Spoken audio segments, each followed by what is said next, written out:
హల్లెలూయా. దేవుని బిడ్డలైన విశ్వాసులందరికీ మరొక్కసారి నా హృదయపూర్వకమైన ఈరోజు సొలొమోను రాసిన సామెతల గ్రంథము 30వ అధ్యాయము 28వ వచనం చదువుకుందాం. బల్లిని చేతితో నీవు పట్టుకొనగలవు, అయినను రాజుల గుహములో అది ఉండును. చాలు. పరిశుద్ధుడా, మహోన్నతుడా, ఏమిచ్చి రుణం తీసుకుంటామన్నా? ఎప్పుడూ చచ్చిపోయినాను, ఇంతవరకు సజీవుకి లెక్కలో ఉంచి భగవత్సారి సొలొమోను రాసిన చిన్న వాక్యం మేము మాట్లాడుతుండగా వట్టివాడిగా కూర్చున్నాయ్యా. నువ్వు కూర్చున్నాయ్యా, నీ బిడ్డలకి వాక్యం అవసరము అంతమంది తెలుస్తున్నాను.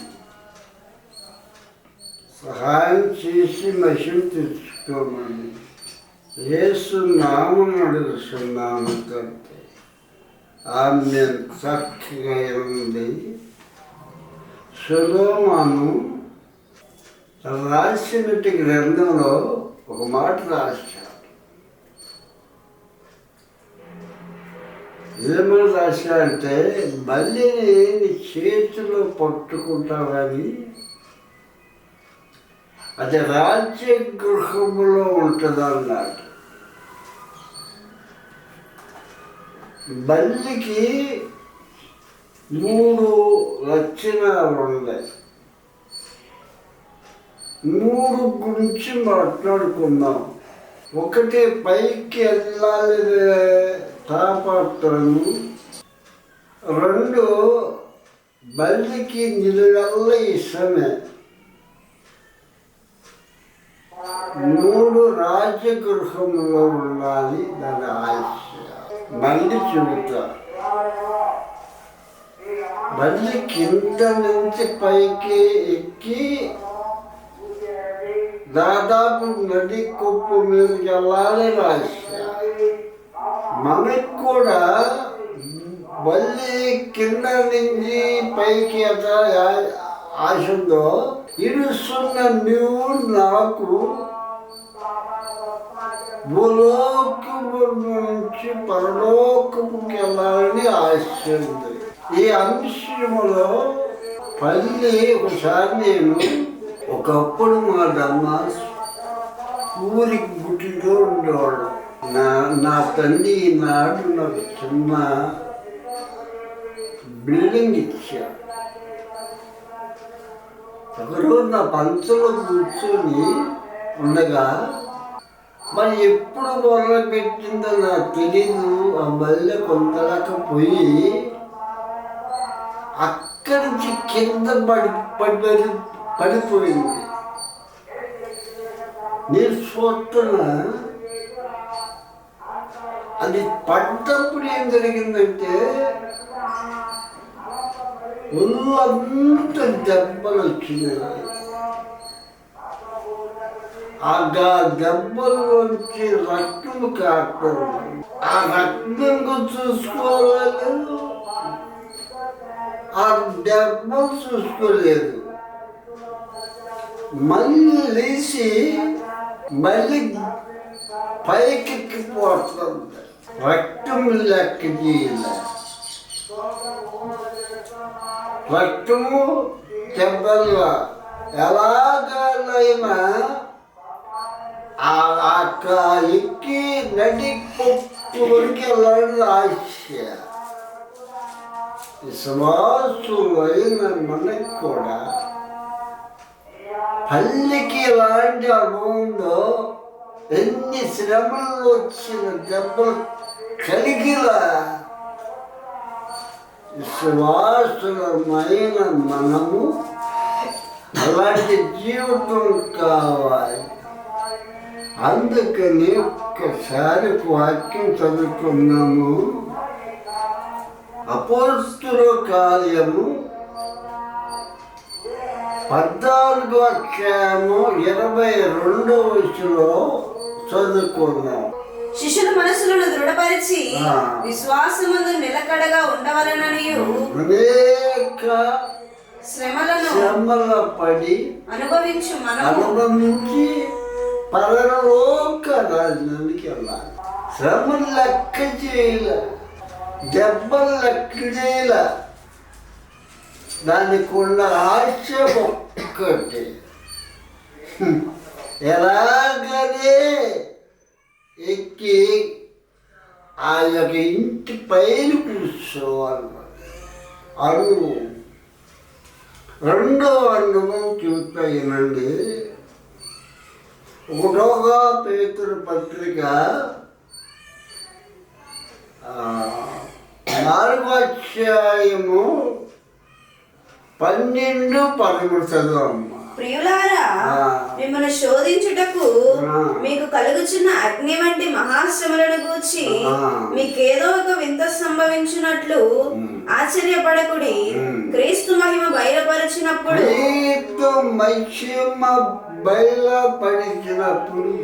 మీరు మహానందముతో సంతోషించి నిమిత్తము అది దెబ్బ తగ్గిన మహానందముతో ఓర్చుకుంటారు. మంచి బాగా ఉండాలి. లెక్క చేయాల. పౌలు చక్క మాట్లాడాడు.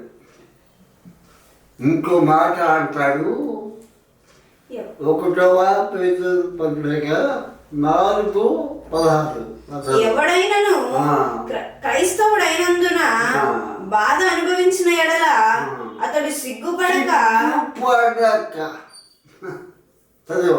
ఆ పేరును బట్టి దేవుని మహిమపరచవలెను. క్రైస్తవ అంత్యకాలం ఒకప్పుడు అపోస్తులు అనుకుంటారు. అంతేకాదు వీళ్ళగా అక్కడ క్రైస్తవులు అనబడతారు. అక్కడ క్రైస్తవులు అన్నాడు. క్రైస్తవు అనబడిన ప్రతివాడు సిగ్గుపడక పేరు పెట్టి దేవుడికి మహిమ పడతాడు. విన్నారా? అపోస్తుల కార్యము 16:20 వచ్చేసరికి పౌలు స్త్రీలను పట్టుకొని చెరసాలలో పడేశారు.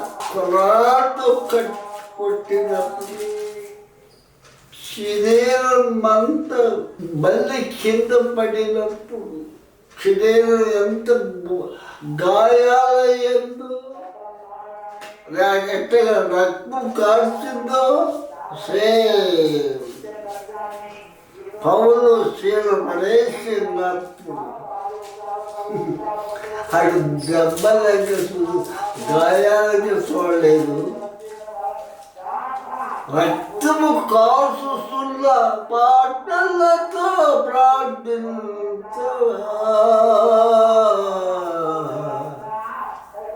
శిరసాల బద్దాల పాటలతో ప్రార్థించగా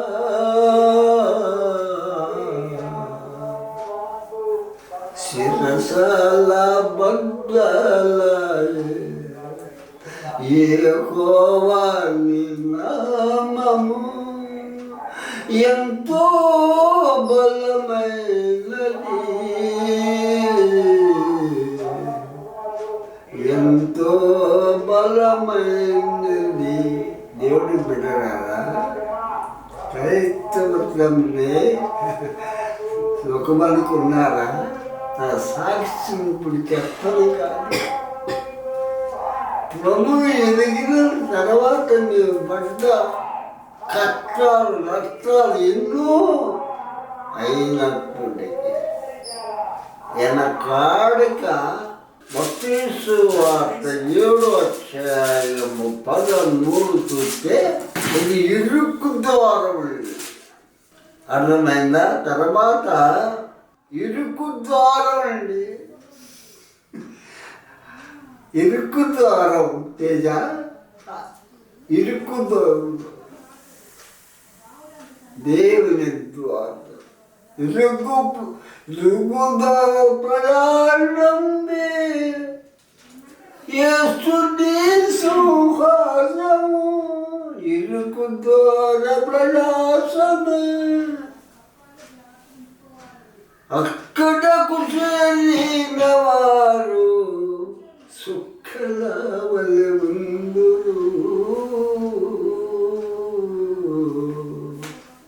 ఇంతమని తరుణమన్నది తెలుసుకును దూరవా, ఈ దినము నీది కాకపోవు.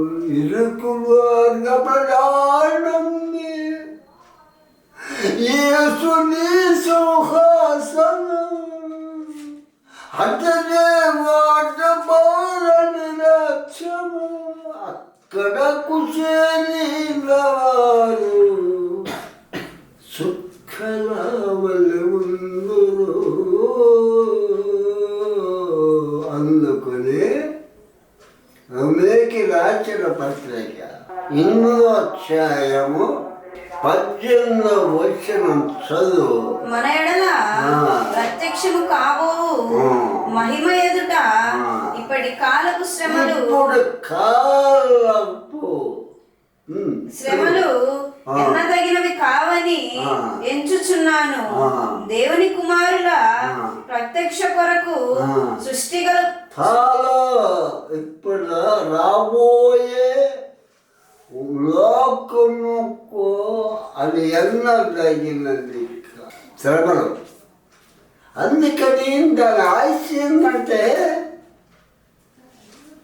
మళ్ళీ దెబ్బలు తగిలిన, రక్త కార్చిన దాని ఆయుష్ అంటే పైకి వెళ్ళిపోవాలండి. తేజ రాబోయే లోకం కోసం ఇప్పుడు కాలపు తెలము ఎన్నదగినవి కాదు. అదొక భాగం అయిపోయింది. చక్కగా జ్ఞాపం చేసుకున్నాం, హృదయంలో దాచుకున్నామా. పల్లికి లాంటి హృదయం ఉందో ఎక్కిపోవాలని మనము కూడా అదే ఆశ ఉండాలి. రెండోది దానికి కూడా లక్షణం ఏంటంటే బల్లికు నిలబల్ల ఇస్తలే. విన్నారా? కొంతమంది ఒక పెళ్ళిళ్ళలో మన ఇందు చేసినప్పుడు ఆ యొక్క సాంబారు కాసేటప్పుడు తెలియక బల్లి పడిందనుకో, అది తిన్నోళ్ళందరూ కూడా బాగోక వంతులు కొంతమంది అయితే చచ్చే పోతారు. ఎందుకని? దాంట్లో ఇష్టం ఉంది. కరెక్టేనమ్మా? దాంట్లో ఇష్టం ఉంది. అది నిలువెల్ల ఇష్టమే. తేలకేమో కొంచెం ఉంటుంది ఇస్మ, పావుకేమో కోడలు ఉంటుంది, కనుడికి నిలువెల్ల ఇష్టమే. అయితే అసలు ఈ ఇష్టము ఎక్కడి నుంచి బాగా? ఇష్టము అనే పదము ఎక్కడ వచ్చిందో చూద్దాం. ఒక్కసారి ఆది కాండలోకి వెళ్ళిపోదాం. 3వ అధ్యాయము 6వ వచనం చదువు. స్త్రీ ఆ వృక్షము ఆహారములకు మంచిదనియు కనులకు అందమైనదనియు వివేకమిచ్చు రమ్యమైనదనియు ఎండుట చూచినప్పుడు ఆమె దాని ఫలములో కొన్ని తీసుకొని తిని తనతో పాటు తన భర్తకు ఇచ్చెను. అతడు కూడా తినెను. అప్పుడు వారిద్దరి కన్నులు తెరవబడెను. వారు తాము దిగాంబరులమని తెలుసుకొని అక్కడ వచ్చింది బల్లిలోకి ఎట్టి ఇసురు వచ్చిందో, ఎప్పుడైతే 3 ఆర్టిస్టులకి ఆదాము అవ్వ ఆ చేతితో పండు పట్టుకుంది, చేతుల్లోకి ఇసురు కళ్ళతో చూసింది, కళ్ళల్లోకి వచ్చి అది తింది. కరుణుడకు నీళ్ళ వల్ల ఇసు వచ్చేసిందమ్మా. అంశం బాగా ఎన్నంది. ఫోన్ చేయండి, నీకు వందనాలు చెబుతున్నాయని. అందుకని 2వ రాజుల గ్రంథము 4వ అధ్యాయము 40వ వచనం. తిరుటకు వారు వడ్డింపగా ప్రవక్తల శిష్యులు రుచి చూచి దైవజనుడా కుండలో విషం వచ్చిందా అన్నాడు. 4వ 2వ రాజుల గ్రంథము 4వ అధ్యాయము 40 కాడికి వచ్చేసరికి దైవజనుడా ఈ కుండల్లోకి ఇసుము వచ్చిందయ్యా. ఇసుము ఎక్కడ? ఆది కాండంలోనే 3వ అధ్యాయము 6వ వచ్చేసరికి ఇసుము వచ్చింది. హల్లెలూయా. ఇప్పుడు ఏం చేయాలి? ఆదాముని సాతాను బయటికి వెళ్ళగొట్టాడు. ఇప్పుడు ఏం చేయాలి? దేవుడు ఆదాముని అవ్వని ఎట్లా జీవించాడంటే పేతుల గ్రంథము 8వ అధ్యాయము 5 చదువు. దేవుని కంటే వారిని కొంచెము తక్కువ వానిగా చేసి ఉన్నావు. మహిమ ప్రభావములతో వానికి కిరీటము ధరింపజేసి ఉన్నావు. చాలు. దేవుడు కంటే కొంచెం తక్కువ వానిగా మహిమ శరీరం ఇచ్చాడు, మహిమ దేహం ఇచ్చాడు. తల మీద కిరీటం కొట్టేశాడు. అలాంటి వాళ్ళు ఎప్పుడు ఆ ఉద్దల పండు తిన్నారో ఒకప్పుడు మనుషులు దేవునితో సమానం ఉన్నారు. ఇప్పుడు ఏమయ్యారు? ప్రశ్న. మత్తయి సువార్త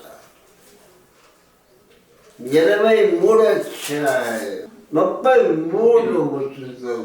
సర్పములారా, సర్ప సంతానమ్మా, నరశిక్షణకు మీరెలాగూ తప్పించుకున్నారా? దేవుడు ఎంత యాతన పడ్డాడు, ఎంత కన్నీరు చూశాడు, అంత నాశనం అయిపోయిందమ్మా. ఒకప్పుడు మానవు అలబడినటువంటి మనుషులు ఈనాడు సర్ప సంతానమయ అన్ని రిఫరెన్స్లు చూపిస్తాడు. 23:33 వచ్చేదానికి సర్పములాగా అన్నారు.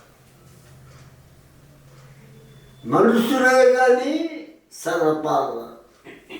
ఇప్పుడు ఏమయ్యారు? కీర్తన గ్రంథం 140 అధ్యాయం 3 చదవమా. పాము నాలుక వలె వలె వారు తమ నాలుకలు మామూలు నాలుక పోయి మామూలు నాలుక కింద వచ్చి వారి నాలుక కింద ఇసుమ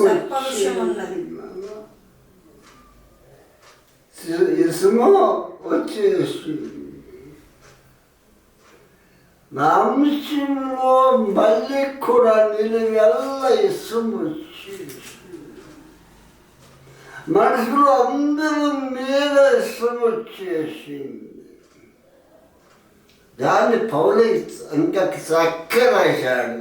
మీకే రాసిన పత్రిక 3వ అధ్యాయము 13వ వచనం చదువురా.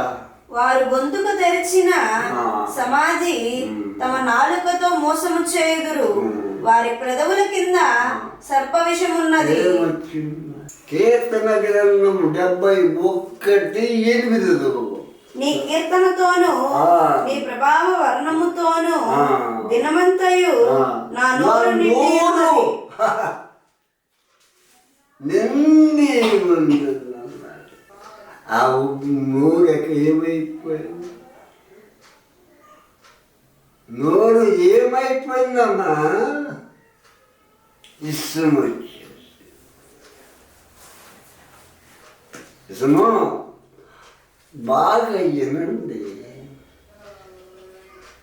దైవజనుడా నీ కొండల ఇష్టం వచ్చి అందరూ సంతానం అయిపోయాం. ఈ విశ్వం పోవాలంటే ఏం చేయాలి? ఒక మడిచి రావాలి చూస్తుంది.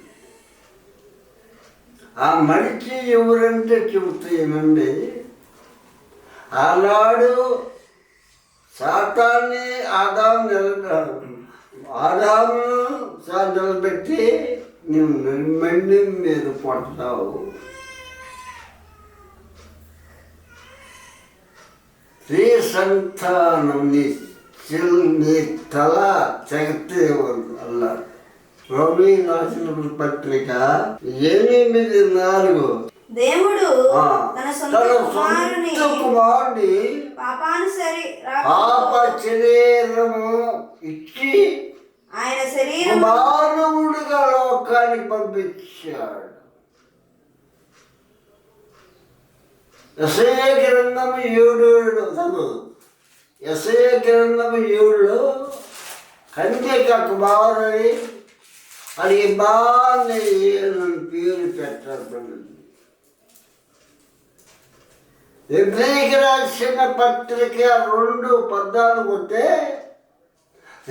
ఆయన శరీరంలో బాగా భక్తుడయ్యాడు. యెషయా గ్రంథము 9:6 వచ్చేసరికి మన శిశువు పుట్టెను. పుట్టిన శిశువుడు మరియమ్మ గర్భాన్ని పుట్టాడుతూ బాప్తిసం తీసుకున్నాక లోకానికి వచ్చినాక ఆయన 3.5 సంవత్సరాలు సేవ చేశాడు. బాగా ఏమన్నామ్మా పెద్దలకు మీకు అర్థం కాకపోతే ఫోన్ చేయండి, తండ్రిగా మీకు చూపిస్తారు. ఆయన 3.5 సంవత్సరాలు సేవ చేసిన తర్వాత అన్యాయపు తీర్పు పొంది ఆయన సిలువ వేయబడ్డారు.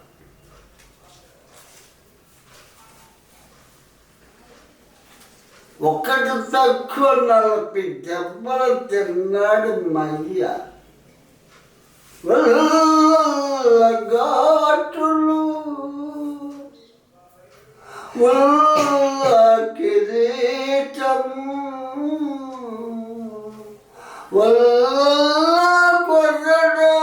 దెబ్బలు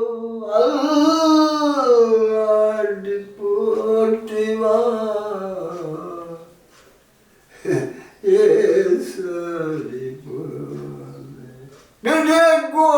గొడ్డలేచిరా నడబెట్టి మేటిరా చెడువులు నడిచేతులెత్తి పిడి బొద్దులేసిరా ఏసరిపో హల్లెలూయా. ఆయన నల్లగ కొట్టుటకు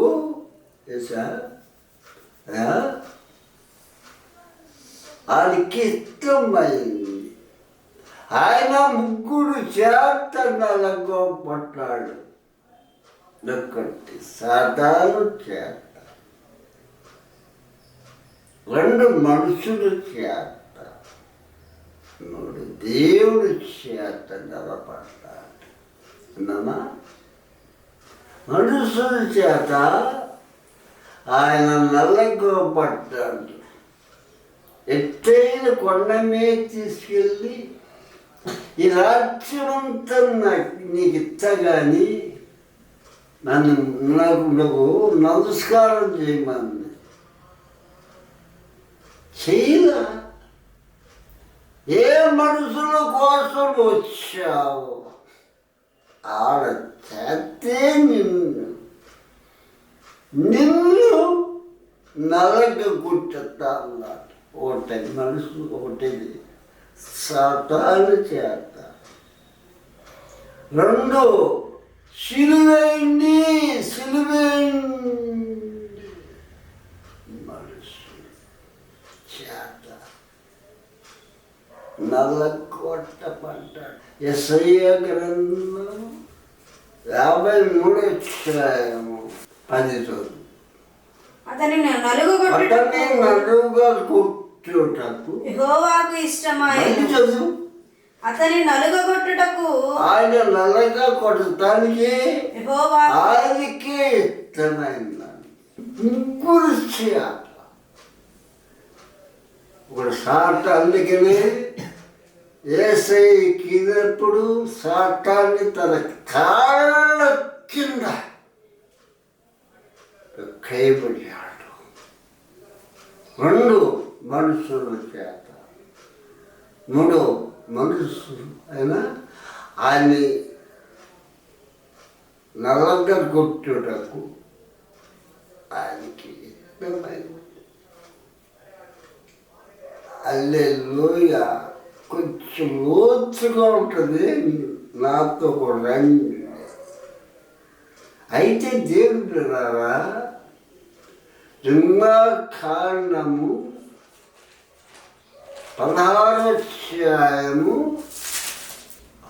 16 చదువుకున్నాం.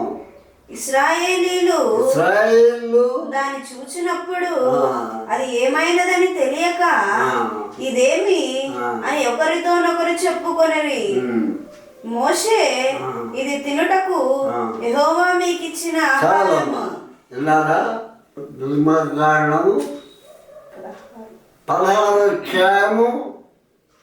16 వచ్చేసరికి భక్తుడు వచ్చేసరికి పరలోకములు ఆకాశంని మంచు పడింది కింద. కొంతసేపుడు కాలిపోయినాక కొత్తిమీర బెడ్లో ఉంది. అలా అర్థం కాక ఇదేమి అన్నప్పుడు మార్చి వచ్చేసరికి దాన్ని మన్నా అన్నారు. అని మన్నా అన్నారు. ఆనాడు ఇశ్రాయేలు సంఖ్యాకాండము 11 అధ్యాయము 8 చదువు. జనులు తిరుగుచు దానిని గూర్చుకొని తిరుగుట విసిరి లేక రొట్టె దంచి పెన్నము మీద కాల్చి రొట్టెలు చేసి. చాలు అంశమేనండి. అక్కడ మన్నా అన్నాడు. ఎక్కడ? నిర్ణాకాలంలో. సంఖ్యాకాండం వచ్చేసరికి దాన్ని పూడ్చుకున్నారంట. దీన్ని కూర్చుకొని రోటైలు వేసారంట. అలా విన్నారా? పలుకోరు వేగం పైన పాపాతుల కొరడాల్లో మాయమాడిలో నడిచావు నడపలేదాయ ప్రేమ పద్దులో పల్లకలేదాయ ప్రేమ ఇది ఎవరి కోసము ఈ చుండుల కోసమే జగతి కోసమే శిలవలో సాగిలి యాత్ర ఆ మన్న తీసుకెళ్ళి ఆ రోట తంపబడిందమ్మా దంచి పిలిచినప్పుడు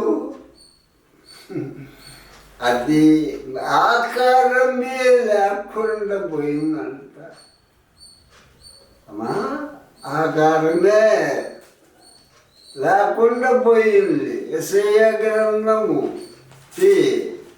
53 అధ్యాయం 2. లేత మొక్కల వలెను ఎండి భూములలో మొలచిన మొక్క వలనను అతడు ఆయన ఎదుట పెరిగాను, అతనికి స్వరూపమైనను సొగసైనను లేదు. ఎందాకమ్మా కుదురు నొక్కులు కల్లికి సురూపియగోయుడు మధుర మనసుల నిండు మహనీయుడా చిరు కురిపించేను పరలోకదన్ని చిరు కురిపించేను పరలోకదలయు ఇరబోయు పరలోక సరోను ఇరజము ఎంతో సుందరుడమ్మటాను నీరెంతో మురిసిపోయాను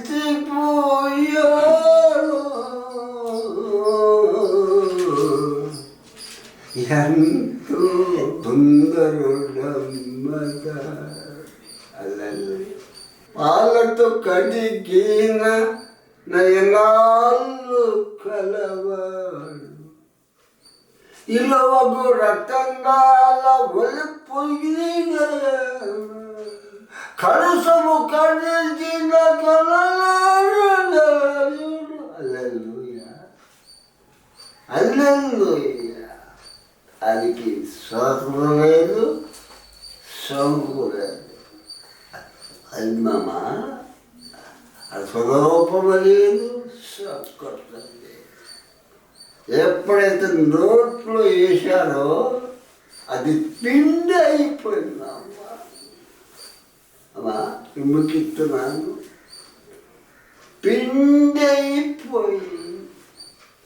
ఏసై 3 గంటలకి 9 గంటలకి సిడివేసి 3 గంటల వరేసి ఆ శిలో మానం మీద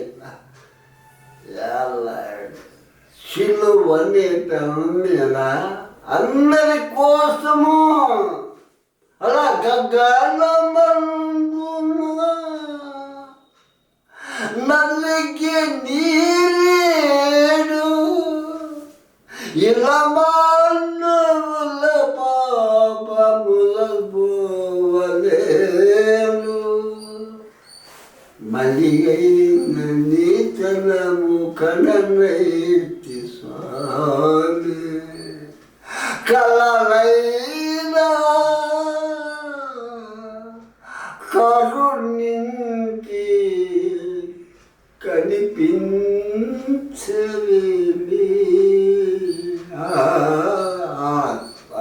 సిలువనే పెనం మీద లోకం అందరి కోసము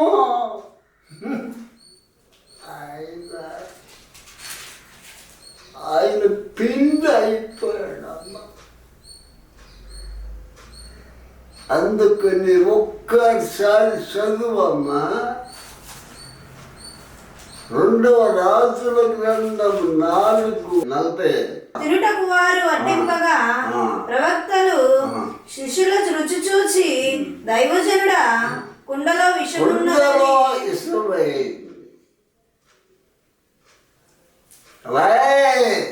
కొంచెం పిండి రమ్మన్న పిండి కుండలో ఇంకా జబ్బులే. అబ్రాహాము దగ్గరికి 3 మనుషులు వచ్చారు. చాలా మన ఇంటికి 3 మనుషులు వచ్చారు. 3 మాణికల మెత్తని పిండి తండ్రి కుమార పరిశుద్ధాత్మ కలిసి చేసిన పని. తుండిగా ఏ జబ్బు లేదు. హల్లెలూయా. ఇప్పుడు 2 భాగాలు అయిపోయింది. సామెతల గ్రంథము 30 అధ్యాయము 28. బల్లిని చేతితో నీవు పట్టుకొనగలవు, అయినను రాజుల గృహములో ఉంటది. ఒక్కటే పైకెక్కిపోయే జీవితం. బల్లికి ఆ రక్తము చేత ఇష్టం పోయింది. మామూలుగా అయిపోయింది. లోకములో ఉన్న అందరి కోసము శాఖం చేసి మన పుండులో ఉన్న ఇష్టం తీసేసి మన అందరి కోసం పిండైపోయి నెలకొట్టబడి మనుషులుగా మనల్ని చేశాడు మయ్యా. 3వది దానికి ఆశ ఏంటంటే ఎంతసేపటికి బల్లిని చేతితో నీవు పట్టుకొనగలవు, అయినను రాజుల గుహములో అది ఉండును. నాశని రాజుల గృహములో ఉండాలని ఆయన ఆశ. దేవుడు మత్తయి సువార్త 2:2 యూదుల రాజులుగా పుట్టినవాడు ఎక్కడ? ఆ రాజు గృహములో ఉన్నాను. అందుకని మా మత్తయి సువార్త 4:15 దేవుని రాజ్యం. అప్పటి నుండి యేసు పరలోక రాజ్యము సమీపించి ఉన్నది కనుక మారు మనసు పొందుడని రాజ్యము సమీపించిందని ఆ రాజ్యంలో ఉండాలి. దానికి ఇంకా ఆశ. యోహాను సువార్త 18:20 రాజు అన్నాడు. నీ రాజునే, నేను రాజే, రాజ్యంలో ఉండాలని నా ఆశ. పరమకీర్తము 1:12 అంటాడు, రాజు అందులో కూర్చోవాలని బల్లికి ఆశ. దేవునికి తోడుతుంది. అసలు బల్లికి ఏమి దొరికిందని ఆశ. ఆ మోస్తు గ్రంథం 9:6 అక్కడ ఆకాశంలో నేడ గదులు కడుతున్నాడు. దాంట్లో ఉండాలని ఆశ. కీర్తన గ్రంథము 78:23 అక్కడ ఆకాశంలో మన్నా ఉన్నంత అది తినాలని ఆశ. ఇంకా చెప్పుతా. పట్టణ గ్రంథము 22:15 వచ్చేసరికి ఆత్మయు పెళ్లి కుమార్తెయు రమ్ము అని చెప్పుచున్నారు, వినువాడును రమ్ము అని చెప్పవలను. దప్పిక కొని వారిని వారిని రమ్మని ఇచ్చించు వారిని జీవజలం ఉంది, అది తాకాలని ప్రకటన మరి 2:7 జయించిన వారిని పరదేశంలో ఉన్న జీవవృక్ష ఫలము ఎన్నెన్నో కోసుకుని విజయించే దినమెప్పుడు జీవజలనది నీలి తరమే తీరగగా ఆ దినము ఎప్పుడు ప్రకటన గ్రంథము 4:2 అక్కడ 24 సింహాసనం ఉన్నాయి. బల్లికి ఆ సింహాసనం మీద కూర్చోవాలని అందుకని బల్లికి 3 అనుమానాలు ఉన్నాయి. ఒకటి కింద నుంచి పైకి వెళ్ళిపోవాలి, ముందు కడగబడింది, 3 రాజ్యములు ఉండాలని ఆశ, జీవవృక్ష ఫలము ఎన్నెన్నో కోసుకొని విజయించే దినమెప్పుడు జీవానది ఆ పాట కోట్ల దోతల మంచి నదిలో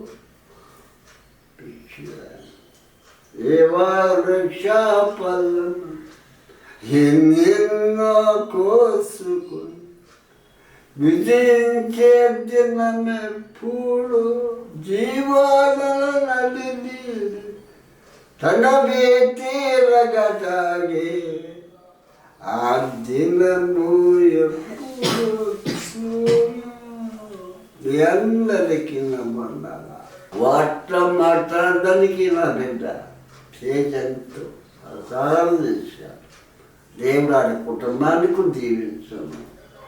ఈ వాక్యం చెబుతానికి ఎవరు సహాయం చేశారంటే గుంటూరులో ఉన్న పాలు గారు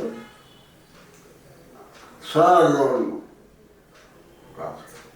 ఈ వాక్యము మాట్లాడటానికి గుంటూరులో ఉన్న పాలు గారు వాళ్ళ భార్య సారును సహాయం చేశారు. దేవుడు ఆ కుటుంబాన్ని దీవించును కాక. 3 భాగాలు చక్కగా మాట్లాడారు. ఆ యొక్క బల్లికి ఎన్ని భాగాలు ఉందో ప్రతి చెప్పుతున్న నాకు ఏమిస్తున్న మీరు కూడా అలాంటి జీవితం, అందుకే చక్కగా బల్లిని నీ చేతులు పట్టుకుంటావు. కానీ అది రాజగృహంలో ఉంటుంది.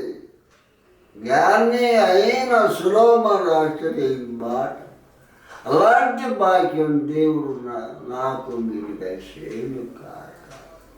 దీనికోసం సహాయం చేసిన ఆ కుటుంబాన్ని కూడా దీవించండి. పరిశుద్ధుడా, మహోన్నతుడా, భూమి మీద మళ్ళీ భూమి నిలబడి నేను అనుకోలేదయ్యా.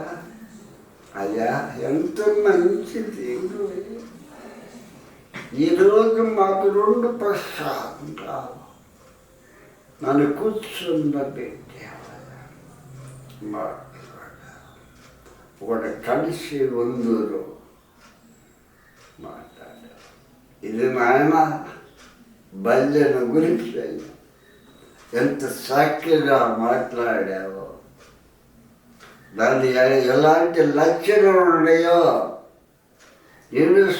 చెబుతున్న నేను ఎలుస్తున్న బిడ్డలకు కూడా ఆఖరికి అక్కడ మన్నా ఉందని ఆశ అంట, అక్కడ నేల గది ఆశ అంట,